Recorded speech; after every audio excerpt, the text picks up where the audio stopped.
Buen día, yo soy el doctor Ortiz. El día de hoy voy a continuar con el módulo de electrofisiología, de electrocardiograma, perdón, y vamos a comentar el día de hoy la electrofisiología de la célula miocárdica. Como introducción, bueno, como ya saben, las propiedades cardíacas son 5: el automatismo, notropismo, la excitabilidad o atmotropismo, la conductibilidad o dromotropismo, la contractibilidad o inotropismo y la relajación o lesitropismo. De estas 5, en realidad, vamos a centrarnos en las 3 primeras: el automatismo, que es la capacidad de generar un impulso; la excitabilidad, que es la capacidad de generar un potencial de acción; y la conductibilidad, que es la capacidad de conducir el impulso. Repasando un poco la estructura del sistema de conducción, tenemos un nódulo sinusal, un nódulo auriculoventricular, la de His con sus ramas y la fila de Purkinje. Pero en realidad lo que nos interesa más en esta clase es la estructura celular. Con respecto a la membrana, decimos que es una membrana delgada, elástica, que es semipermeable y selectiva para distintas moléculas que van a ingresar o salir de la célula. Va a estar formada por proteínas, fosfolípidos, colesterol y otros lípidos. Es una bicapa lipídica, fosfolipídica, que tiene una porción hidrofóbica que está en el centro. Está formada principalmente por ácidos grasos, que es hidrofóbica y repele los líquidos, repele el agua. Y una porción hidrofílica que va a estar envolviendo a esta por ambas capas, que va a ser la porción hidrofílica y hidrofóbica.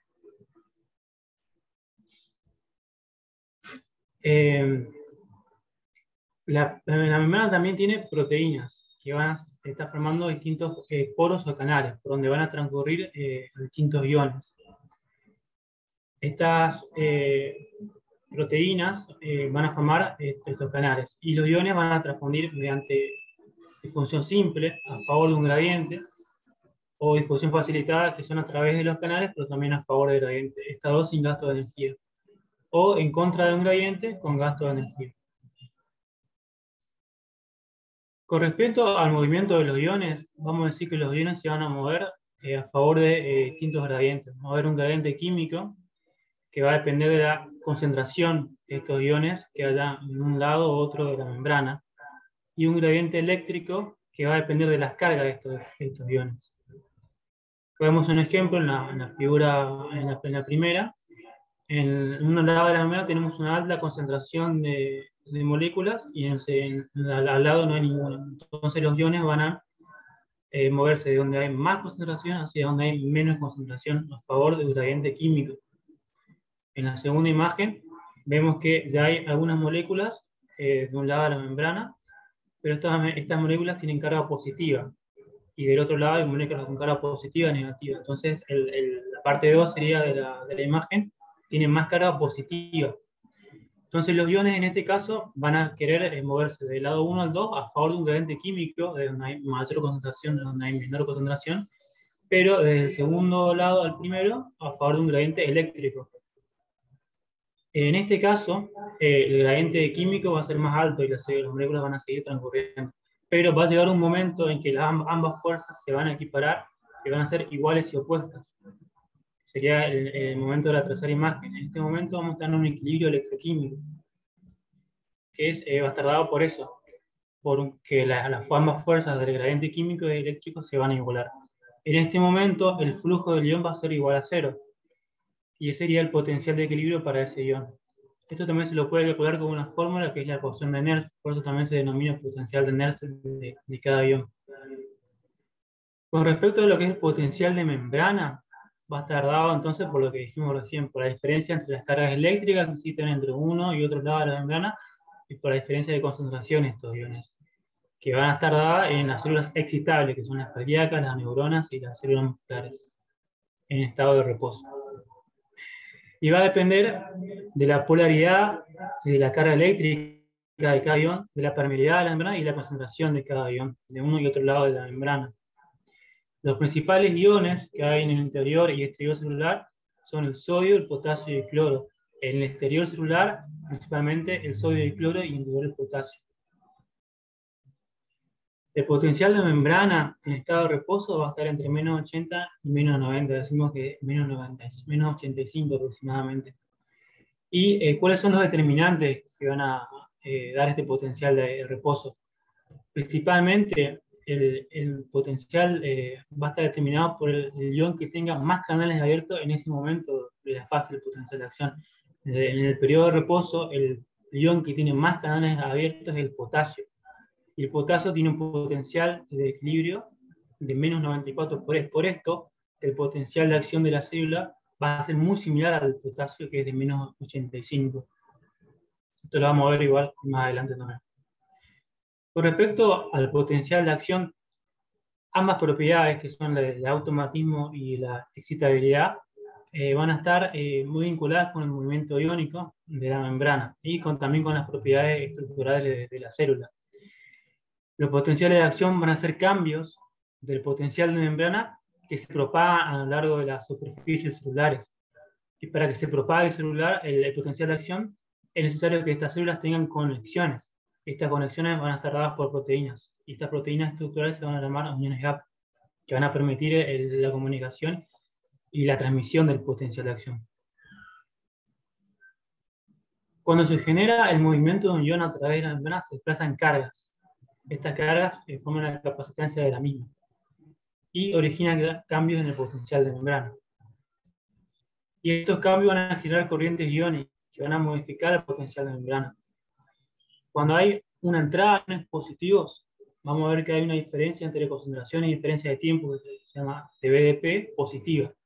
Y decimos que la célula se va a despolarizar. En cambio, cuando hay una salida de iones positivos, va a haber una DBT negativa y la célula se va a repolarizar. Entonces, cuando tenemos una entrada de iones positivos, vamos a tener una despolarización. Y cuando tenemos salida de iones positivos, vamos a tener una repolarización. Como vemos, hay distintos tipos de potenciales de acción. Esto es porque hay dos tipos de células. Tenemos células lentas, que van a ser el nódulo sinusal y el nódulo aurículo-ventricular, y células rápidas, que van a ser el resto de las células especializadas de conducción. Las células lentas van a tener algunas características que son diferentes a las células rápidas. Las células rápidas van a tener 5 fases de potencial de acción, a diferencia de las células lentas que van a tener 4. Ambas, células rápidas y lentas, la fase 0 va a corresponder a la despolarización y el resto de las fases va a corresponder a la repolarización. La fase 0 en las células rápidas va a estar determinada principalmente por la corriente de sodio y en células lentas por la corriente de calcio. Ya entrando en lo que son las fases de potencial de acción, en la fase 0 lo que sucede es que nosotros tenemos un momento en que se llega a un potencial umbral y esto hace que se abran canales de sodio. Y el sodio, como es predominantemente un ion extracelular y es positivo, va a entrar rápidamente al interior celular por diferencia de concentración, porque hay mucha concentración de ion de sodio afuera y a favor también de un gradiente eléctrico, porque la célula es negativa, el interior celular es negativo. Entonces van a entrar estos iones a una gran velocidad, llevando rápidamente el potencial de reposo, que era negativo, a un potencial positivo. Esta es la fase 0. Los canales de sodio van a tener distintos estadios. Van a tener un estadio cerrado, uno abierto y uno activado. Esto va también a determinar otras cosas, que lo vamos a ver mejor más adelante. ¿Qué pasa en la fase 1? En la fase 1 se cierran los canales de sodio y se abre otra corriente de potasio que se cierra también, se inactiva rápidamente, se denomina corriente de Ito. Esto lo que va a determinar es que la célula se haga un poco más negativa, pero que va a durar muy poco tiempo. Y en la fase 2, ¿qué sucede? Se abren los canales de calcio. Estos canales de calcio tienen la particularidad de que tienen una corriente que es más lenta. Como es más lenta, la fase es la fase más lenta del potencial de acción y es una fase de meseta. Y al final de la fase 2, vamos a ver que los canales de potasio se comienzan a abrir. Y es una corriente que se denomina corriente IK. Es el comienzo de la apertura de la corriente IK. Posteriormente, en la fase 3, se cierran los canales de calcio y continúan abiertas los canales de potasio, esta corriente IK, que vamos a tener también dos tipos, una corriente IK lenta, IK rápida, IK ultra rápida, que van a ser estos canales los que determinan la fase 3. Y en la fase 4 ya se cerraron los canales de sodio y de calcio, y se abren otros canales de potasio, pero que son unos canales distintos al potasio que se denominan IK1. Y estos canales de potasio, que van a ser los que tienen van a ser los que tienen más canales abiertos en este momento, van a ser los que permitan que la fase 4 se mantenga negativa y que sea una fase 4 estable. Esta corriente IK1, que vamos a tener el potencial negativo, va a estar ausente en el nodo sinusal y en el nódulo auriculoventricular, porque en estos la fase 4 no es estable, es inestable. Y es lo que determina también el automatismo de estas células, que es lo que vamos a ver ahora. Con respecto al automatismo, como dijimos, vamos a tener células principalmente el nódulo sinusal, el nódulo auriculoventricular, que va a depender este automatismo, que es la capacidad de generar un impulso, de excitarse a sí mismo, de la fase 4, que es inestable. También se denomina esta fase 4 en estas células despolarización diastólica espontánea. Y esta se va a activar por una corriente IF que está determinada por canales de sodio y canales de calcio, que generan una despolarización que es progresiva y se va a seguir progresando hasta que llegue al potencial de acción, solamente sin necesidad de ningún extraestímulo. ¿Y qué determina esta despolarización diastólica espontánea? Va a estar determinada por el potencial diastólico máximo, el potencial de umbral y la pendiente de la fase 4. Esto es simplemente que entre más negativo sea el potencial diastólico máximo, entre más alejado esté el umbral del potencial diastólico máximo y entre más lenta sea la fase 4, va a ser más difícil que se llegue al potencial umbral y al potencial de acción. En cambio, cuando el potencial diastólico máximo sea menos negativo, el potencial umbral esté más cercano y la pendiente sea más rápida, va a ser más fácil que se genere potencial de acción. Con respecto a las alteraciones del ritmo cardíaco, brevemente, vamos a tener alteraciones en el automatismo y alteraciones en la conducción. Las alteraciones del automatismo van a depender de la inestabilidad de la membrana celular, que va a depender esto de la generación de los impulsos. Y como dijimos, depende de una fase 4 que es inestable, y las modificaciones de esta van a generar alteraciones en el automatismo. Esto lo vamos a averiguar mejor más adelante también. Y con respecto a la alteración de la conducción, van a depender de la fase 0. Con respecto a la excitabilidad, lo que vamos a ver es que un potencial de acción tiene que generar un nuevo potencial de acción. Y esto va a depender principalmente de la fase 3, porque tiene que haberse terminado la despolarización para que pueda comenzar una despolarización. Cuando la célula no puede despolarizarse porque no se terminó aún la repolarización, decimos que está en un periodo refractario, porque este sería el tiempo que tiene la célula de recuperarse de la excitabilidad celular. Y este periodo puede ser absoluto o puede ser relativo. Y va a estar determinado por la corriente de sodio, que como dijimos tiene distintos estadios, los canales de sodio. Tiene un periodo que es un periodo 1, en el cual está totalmente abierto, un periodo 2 que está totalmente cerrado y un periodo 3 que está parcialmente cerrado. Cuando está totalmente abierto decimos que este canal es excitable. Cuando está totalmente cerrado no es excitable, por más que haya un estímulo no se puede excitar. Pero cuando está parcialmente cerrado es excitable, pero cuando un estímulo es muy, muy fuerte, cuando tenemos un estímulo supraumbral. Entonces, cuando este canal está totalmente cerrado y no es excitable, decimos que está en un periodo refractario absoluto, y cuando está parcialmente cerrado, decimos que está en un periodo refractario pero relativo. Esta es la misma imagen anterior recordando los distintos estadios de los canales, que puede estar abierto, cerrado o parcialmente cerrado. Con respecto entonces al periodo refractario, decimos que es la incapacidad para generar un nuevo estímulo. Y el periodo refractario absoluto va a abarcar desde la fase 0 hasta la mitad de la fase 3. En cambio, el periodo refractario relativo va a abarcar la última parte de la fase 3 y el comienzo de la fase 4. En este momento, si el estímulo es supranormal, puede generar un nuevo potencial de acción.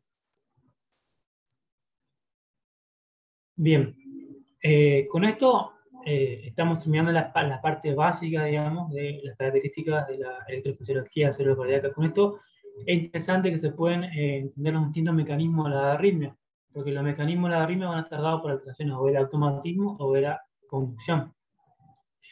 Con respecto a las alteraciones del automatismo, pueden estar dadas por un automatismo normal, por un automatismo anormal o por actividades desencadenadas.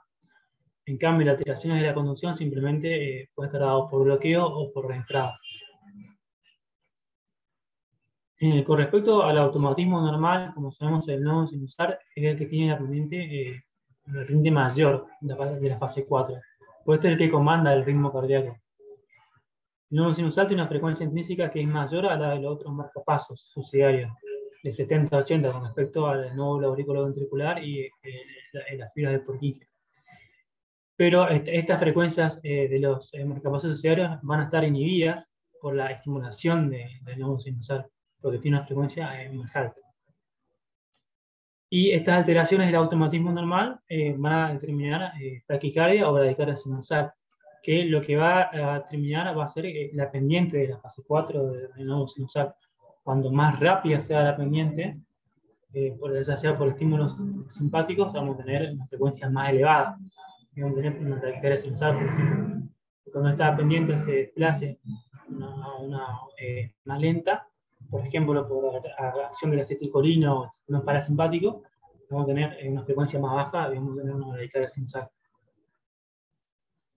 En el automatismo anormal toman rol los marcapasos subsidiarios, que pueden ser o porque el nódulo sinusal disminuye su frecuencia intrínseca, ya sea por bradicardias por fármaco o por infarto, o porque existan bloqueos, por ejemplo, bloqueos auriculoventriculares o sinoauriculares. O puede ser que estos marcapasos subsidiarios aumenten su frecuencia y sobrepasen a la del nodo sinusal, por ejemplo, en hipopotasemia o estrés o por acción de beta agonistas. Estos van a despolarizar el potencial de neurona y van a facilitar la aparición espontánea de nuevos potenciales de acción. Y con respecto a lo que es la actividad desencadenada, es simplemente la aparición de despolarizaciones que cuando alcanzan el potencial de umbral van a generar un nuevo potencial de acción. Y esto se conoce también como postpotenciales precoces o tardíos, o postdespolarizaciones tempranas o tardías. Cuando son de la fase 3, se denominan postdespolarizaciones tempranas, y cuando son de fase 4, se las conoce como postdespolarizaciones tardías. El ejemplo más típico de la postdespolarización temprana es la taquicardia ventricular polimórfica. En cambio, en la tardía podemos encontrarnos cuando tenemos isquemia, cuando tenemos intoxicación epitálica o por hipercalcemia. Está determinada precisamente por la concentración de calcio. Con respecto a las alteraciones de la conducción, como tenemos los bloqueos, que simplemente que hay un bloqueo en el paso en la conducción, que se lo va a desarrollar en el módulo más adelante. Y con respecto a la reentrada, sí sería un poco más interesante comentar que cuando sucede un estímulo que puede excitar o reexcitar una o más veces el miocardio.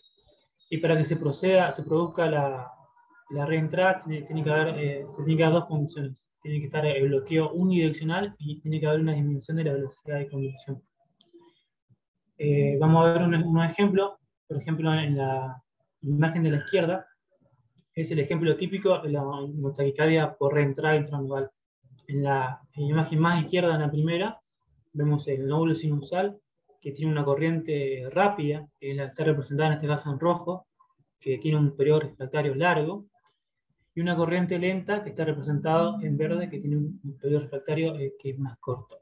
Normalmente el estímulo va a viajar a través de la corriente, de la vía de conducción rápida y la vía de conducción lenta, pero la vía de conducción rápida, como es más rápida, va a llegar antes, y cuando la vía lenta quiera estimular, va a encontrar la vía rápida en un periodo refractario, porque tiene un periodo refractario largo esta vía rápida, y no va a estimular. Pero ¿qué sucede cuando tenemos un extraestímulo, una extrasístole, por ejemplo, un estímulo adelantado? En este caso, la vía de conducción rápida va a estar en un periodo refractario, porque dijimos que este periodo refractario de la vía rápida es más largo. Entonces vamos a tener un bloqueo unidireccional, un bloqueo en la conducción de la vía rápida. Entonces el estímulo se va a conducir por la vía lenta. Y esta vía lenta, si se conduciera de manera rápida, digamos, encontraría esta vía rápida en un periodo refractario y no habría mayor problema. Pero ¿qué sucede? Por algún motivo hay una disminución en la conducción y esta vía lenta puede excitar a la vía rápida porque ya la va a encontrar en un periodo de reposo y no en un periodo refractario, generando una estimulación que va a generar después un ciclo que se va a ir repitiendo en el tiempo, dando lo que es la taquicardia por entrada intranodal. Un ejemplo similar tenemos cuando tenemos vías accesorias. En este ejemplo, lo normal es que el estímulo viaje a través del nódulo auriculoventricular y a través de la vía accesoria, dando la imagen típica de la onda delta. Pero ¿qué sucede si tenemos un estímulo, por ejemplo, que encuentra la vía accesoria en un periodo refractario? Vamos a tener un bloqueo unidireccional, o sea, el estímulo solamente va a bajar por el nódulo auriculoventricular y va a estimular el músculo. Cuando estimula el músculo, puede conducir hasta la vía accesoria nuevamente, como la conducción del músculo es más lenta que la del tejido especializado, va a encontrar ya a la vía accesoria en un periodo de reposo, y esta va a poder nuevamente generar un nuevo potencial de acción y va a generalmente un nuevo estímulo que puede nuevamente excitar al nódulo auriculoventricular, generando también una taquicardia, que en este caso es una taquicardia por entrada ortodómica, porque la conducción va desde el nódulo auriculoventricular y viaja después a través del accesorio. Y con esto estaríamos ya terminando la clase. Muchas gracias.